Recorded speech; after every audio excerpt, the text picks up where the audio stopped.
Pauwi na sana si Santino nang maisipan niyang puntahan si Warren. Diretso mo sa Lucero Residence.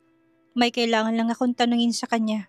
Seryosong wika ni Santino na sinunod naman ng driver niya.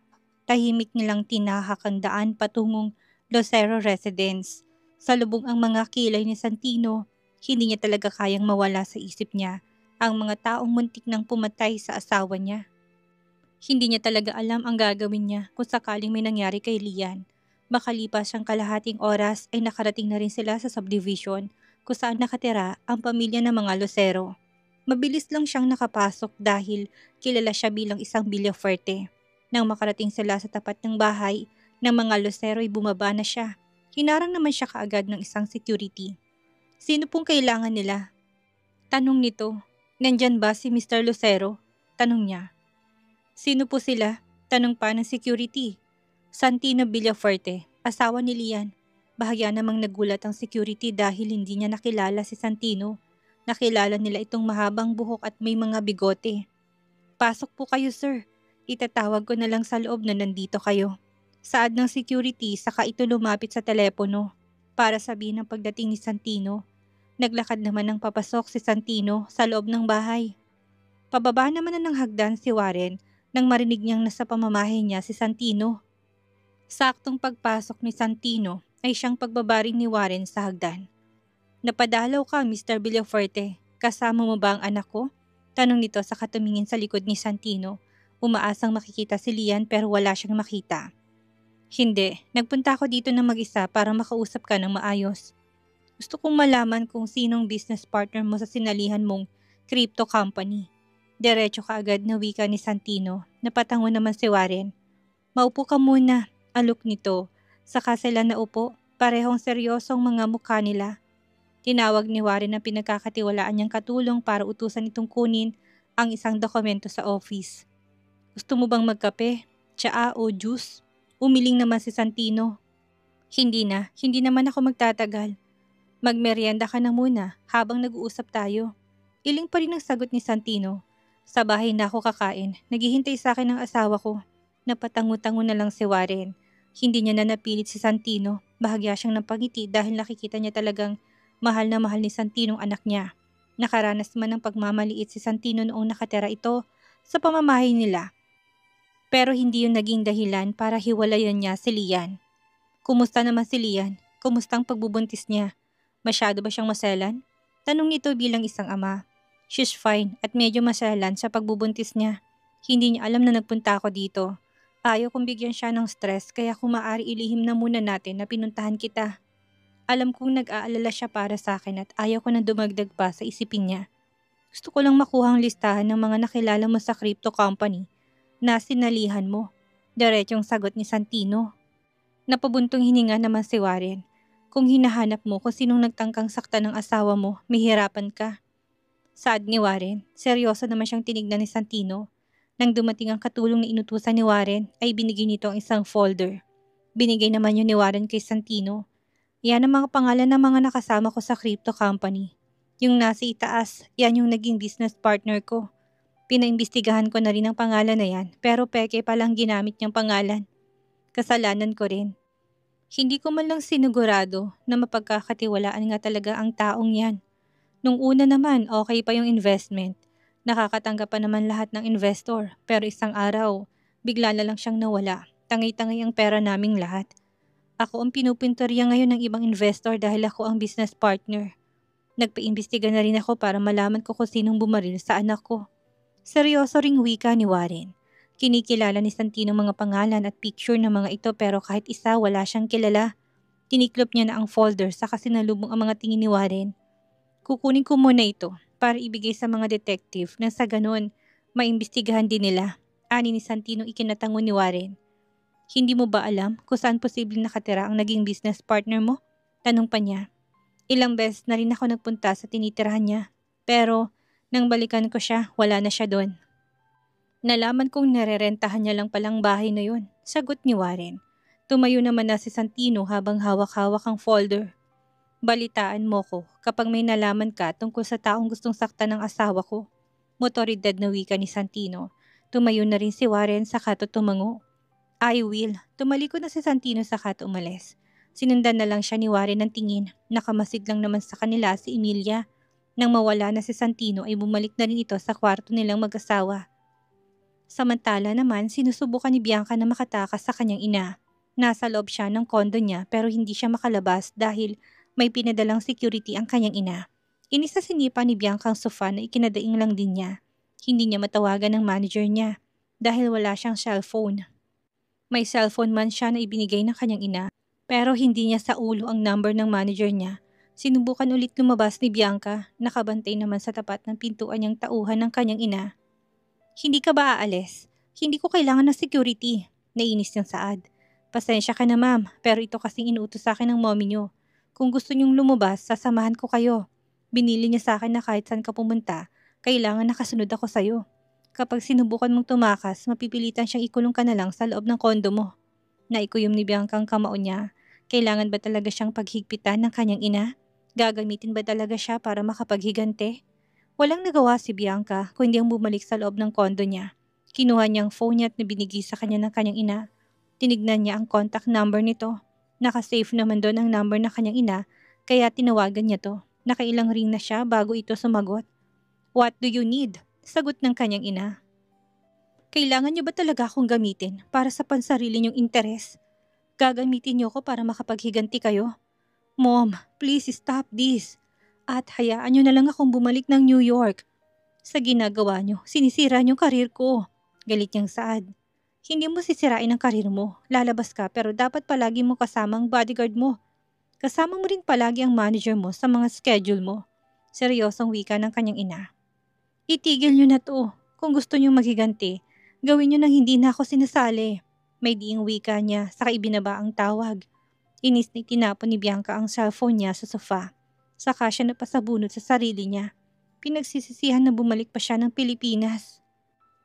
Habang naghihintay si Lian sa asawa niya, nakatambay siya sa balcony ng kwarto nila. Seryoso siyang nakatingin sa binigay na sekretary niya. Mali niyang ipinikit ang mga mata niya saka siya humugot ng malalim na buntong hininga.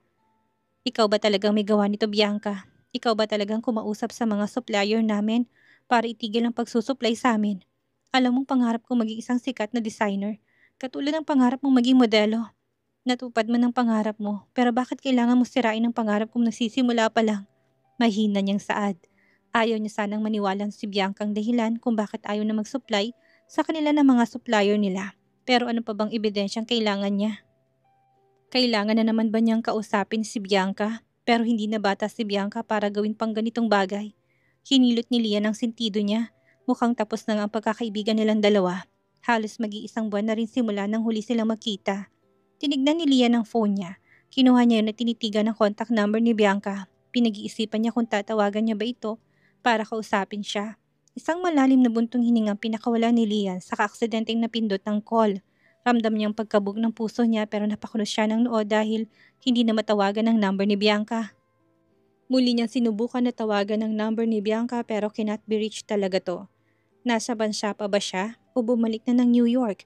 Mahina niyang usal sa sarili niya. Hindi niya alam kung nasa na ba talaga si Bianca. Nang huli niyang makausap si Bianca, hindi naman ito ulit ng gulo kay Santino. Gumaganti ba to sa kanya sa pamamagitan ng pagsira nito sa pangarap niya? Wala pang nararating si Lian pero may tao nang pumipigil sa kanya para maabot niya ang pangarap niya. Binaba na ni Lian ang phone niya. Tinago niya na rin ang binigay ni Mia na folder sa kanya. Ayaw niyang ipaalam kay Santinong nalaman niya tungkol kay Bianca. Napatingin si Lian sa kawalan. Napakunot siya ng noo nang mapansin niyang nilalamon na ng kadiliman ng paligid niya. Pero wala pa rin si Santino. Sa tuwing umuwi kasi si Santino, sa kanya ito dumidiretso kahit nasa ang sulok pa siya ng bahay. Akma na sanang tatayo si Lian para bumaba nang marinig niya na ang boses ng asawa niya. Hi love, anito, kaya nilingon niya na to. Nakangiti na kaagad sa kanyang asawa niya. Lumapit sa kanya si Santino saka siya hinalikan nito sa noo at sa labi. Bakit ngayon ka lang? Tanong kaagad ni Lian. On time kasi palaging umuwi si Santino. Wala naman siyang na-receive na text o tawag kay Santinong hindi ito makakauwi kaagad. Marami lang akong tinapos sa office. Hindi na kita natawagan dahil kailangan kong matapos yun ng maaga. Para mas makauwi ako ng maaga. Wika niya na ikinatango na lang ni Lian. Tinignan ni Lian ang asawa niya. Nakangiti ito pero alam niyang pagod na rin ang asawa niya. Hindi ba sumasakit ang tiyan mo ngayon? Kumusta ang maghapon mo? Tanong pa nito siya ito bahagyang lumuhod para ilapat ang tenga niya sa tiyan ng asawa niya. Hinaplos ni Lian ang mga buhok ni Santino habang pinapakinggan nito ang tiyan ni Lian. Hi Kambal, Daddy's here. Hindi niyo pa ba pinapahirapan na maghapon ni Mommy?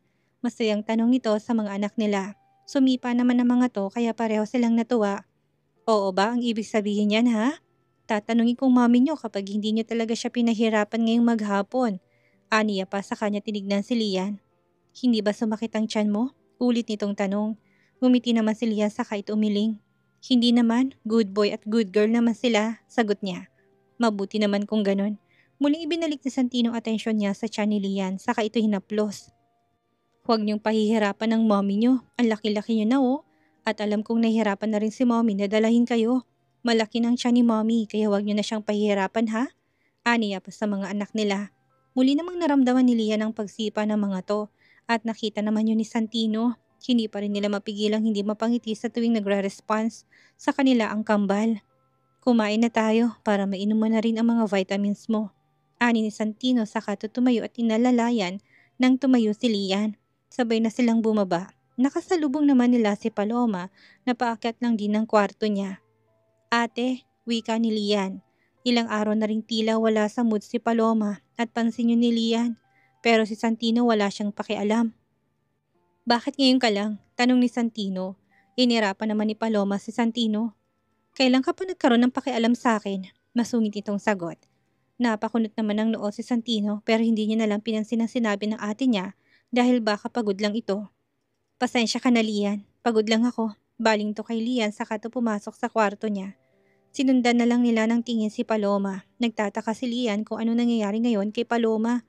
Mag-iisang linggo na rin kasing parang wala ito sa mood at madalas na rin nagsusungit.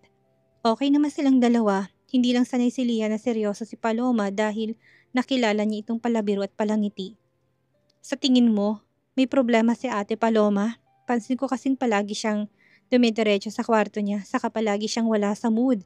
Tahimik na rin siya kapag magkakasama tayo sa hapagkainan. Ani ni Lian. Bumaba naman na sila ng hagdan. Hayaan mo na lang muna siya, baka kailangan niya lang ng space. Kung ano man yung problema niya, huwag kang mag-alala dahil kayang-kaya niya sarili niya. Tanging sagot ni Santino. Hindi naman na nagsalita pa si Lian. Samantala naman binagsak ni Paloma ang sarili niya sa kama. Ang mga luhang kanina pa niya pinipigilan ay tuluyan ng bumagsak. Niyakap niya ang una niya. Wala siyang mapagsabihan ng nangyayari sa kanya dahil takot na siyang magtiwala. Hindi niya alam kung sinong makakaintindi sa kanya. Ang kaninang mahinang mga hikbi ay unti-unting lumalakas. Dapat masaya na siya, dapat ay naka-move on na siya. Pero bakit apektado pa rin siya ng taong nangwasak sa puso niya? Alam niyang naka-move on na siya. Alam niyang nakausad na siya at naramdaman niya na yon. Pero bakit nagiging mahina na naman siya? Nang dahil lang ba sa muli silang nagkausap ng ex niya, ayaw niya naman na sana talaga itong makausap at makita pa. Dahil kasal na si JV pero masyadong makulit si JV. Palagi siyang nahanap. Hindi niya alam kung dapat ba niyang paniwalaan ang mga sinabi ni JV sa kanya. Hindi niya na alam kung anong totoo. Ayaw niya na masaktan ulit lalo na't iisang tao. Nasa hardin si Lian habang nagbabasa ng libro tungkol sa pagiging first time mom. Sumimsim siya ng Diyos habang nasa libro pa rin ang paningin niya. Halos tumalo ng puso ni Lian na may marinig siyang tila pagsabog. Mabilis niyang binitawan ng hawak niyang baso at tiniklop ang libro. Papasok sana siya sa loob nang mapayuko siya na muli niyang marinig ang pagsabog. Rinig niya ng pagkakagulo ng mga kasambahay sa loob. May narinig na rin siyang putok ng mga baril kaya napapalunok na lang siya. Lian, apo! Malakas sa sigaw ni Elsa. Tumayo naman si Lian sa kapinuntahan ng lola niya. Pumasok ka sa kwarto mo. Bilisan mo! Natatarantang wika ni Elsa. Ano bang nangyayari, Lola? Saan galing ang pagsabog na yun at ang putok ng mga baril? Hindi niya mapigilang itanong. Hinila naman na siya ni Elsa paakyat ng kwarto nila. Sa kwarto na muna kayo, ma'am. Huwag muna kayong lalabas. Sigaw ng isang security guard nila. Binitawan na muna ni Lian ang kamay ng lola niya para harapin ang security. Ano bang nangyayari? Saan galing ang ingay na yon? Seryoso niyang tanong. Lumipat naman sa kanyang security. May mga taong nagbato ng granada sa loob ng property niyo, ma'am. Hinabol na sila ng mga kasamahan kong security guard.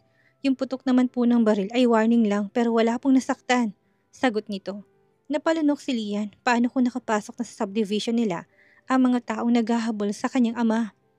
Doon muna tayo sa kwarto niyo, sabat ni Elsa. Bantayan yung mabuting buong paligid. Siguraduhin yung walang makakapasok dito. Baling niya sa security guard. Yes ma'am, sagot kaagad ng security saka ito umalis. Muling hinila ni Elsa ang kamay ng apo niya saka sila pumasok sa loob ng kwarto. Nilock ni Elsa ang kwarto. Sinigurado na rin nakasaradong balcony at ibinaba na munang kortina. Nakaupo lang si Lian sa kama. Kinakabahan na baka makapasok ang mga taong yon sa loob ng pamamahay nila. Pinagsalikop niya ang mga kamay niya saka siya humugot ng malalim na buntong hininga. Napahawak siya sa tiyan niya. Natatakot siya sa kanyang gawin ng mga taong gusto siyang patayin. Bakit siya ang sinisingil ng mga ito, gayong wala naman siyang kasalanan?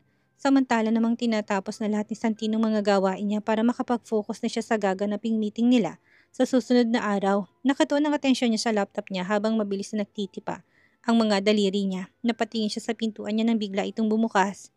Pumasok naman si Justin na hinahabol pang paghinga. You need to go home, now! Seryosong saad ni Justin nang mahabol niya ng paghinga niya. Napakunot ang noo si Santino. Why? Tanong niya. May nagbato ng 2 granada sa loob ng bakuran mo. Sagot kaagad ni Justin. Mabilis na napatayo si Santino sa kinupuan niya. Kinuha niya ng bag at susi niya saka siya lumabas ng office niya. Zephyr, ani ni Paloma nang makasalubong sila. Saan ka pupunta? Tanong nito nang mapansing nagmamadali ang kapatid niya. Uuwi. Something happened in our house. I need to check my wife. Malamig niyang sagot. What? Gulat na sigaw ni Paloma. Teka, sasama ako. Aniya sa kami kinausap na empleyado para ibigay ang hawak-hawak niyang papeles. Hinabol niya sa elevator ang kapatid niya. Ano bang nangyari? Tanong na ni Paloma habang nasa loob sila ng elevator. Masyadong seryoso ang mukha ni Santino kaya kinakabahan na rin si Paloma. Justin, anong nangyari? Inis niyang sigaw nang walang sumagot sa kanya. Napatingin naman si Justin kay Santino pero diretso lang na nakatingin si Santino sa unahan. May nagbato ng 2 granada sa loob ng bakuran niyo. Sagot ni Justin. Napasinghap na lang si Paloma. Si Lian, nag-aalala niyang saad. How's Lian? Aniya pa pero umiling si Justin dahil wala rin siyang balita. Masyado nang busy ang mga gwardya sa loob ng bahay nila kaya hindi niya na matawagan ang mga ito. Nakakuyom naman ang mga kamay ni Santino kapag nalaman niya lang kung sinong mga taong nasa likod ng pananakot sa kanya at sa asawa niya sisiguraduhin niyang hindi nasisikatan ng araw ang mga ito. Tahimik lang sila habang nasa biyahe. Si Justin ang driver nila habang si Palomang nasa backseat. Makalipas ang halos 1 oras ay nakarating na rin sila sa bahay nila. Unang hinanap ni Santino ang asawa niya. Where is my wife? Tanong niya sa katulong. Nasa loob po ng kwarto niyo, sir. Sagot naman nito. Dumiretso na si Santino sa loob ng kwarto nila habang si Justin naman ay nasa bakuran. Tinitignan ang naging pinsala ng pagsabog. Dumating na rin ang mga pulis para imbestigahan ang nangyari. Love! Tawag ni Santino nang buksan niyang pintuan. Napatayo naman si Lian sa kinuupuan niya nang bumukas ang pintuan. Nakahinga naman siya ng maluwag na makita niyang asawa niya. Mahigpit na niyakap ni Santino ang asawa niya, saka niya ito hinalikan sa noo. Nasaktan ka ba? Tanong niya kaagad sa kanya tinignan ang kabuuan ni Lian. I'm fine, wala namang nangyari sa amin, sagot niya. Nakahinga naman ng maluwag si Santino sa kanyang muling niyakap ang asawa niya. Sumunod naman na pumasok si Paloma. Kumusta ka, Lola? Hindi ka ba nasaktan? Tanong naman ito kay Elsa. Okay lang ako, Apo. Hindi naman sila nakapasok dito. Sagot ni Elsa. Nakahinga rin ng maluwag si Paloma. Bakit ba nangyayari ito sa kanila? Bakit si Lian ang kailangang magdusa sa kasalanan ng kanyang ama? Nasaan ka nang mangyari ang pagsabog? Tanong ni Santino na makaupo na sila. Si Babon ng kama. Nasa garden ako, nagbabasa. Wala namang nangyari sa akin kaya huwag kang mag-alala. May mga pulis na ba sa ibaba? Kumusta ang mga taong nagbato ng granada dito? Nahuli ba sila? Sunod-sunod niyang tanong. Bumaba naman na sila para malaman ang kalagayan sa ibaba. Nagkalat na rin ang mga pulis sa buong bakuran nila. Mr. Villafuerte, wika ng isang pulis saka lumapit sa kanila. Nahuli ng mga gwardiya yung 2 binatilyong nagbato ng granada sa loob ng bakuran nyo. Dinala na namin sila sa presinto para maimbestigahan. Kung gusto nyo makita sila at maitanong, sa personal ay pumunta na lang po kayo sa presinto namin. Saad ng pulis. Napatango naman si Santino, mabuti naman at nahuli sila. Kailangan nilang panagutan ang ginawa nila. Saad ni Paloma, hinarap ni Santino ang asawa niya. Maiwan na muna kayo dito, sasama ako sa presinto para makita kung mga taong yun. Magpapaiwan ako ng mga pulis dito para may magbabantay sa inyo. Aniya sa asawa niya. Tumango na lang si Lian, tinignan naman ni Santino ate niya. Ikaw na munang bahala sa asawa ko at kay Lola. Aasahan kita. Aniya sa ate niya. Huwag kang mag-alala, ako nang bahala. Sagot naman ni Paloma. Umalis na si Santino kasama si Justin. para sumama sa presinto.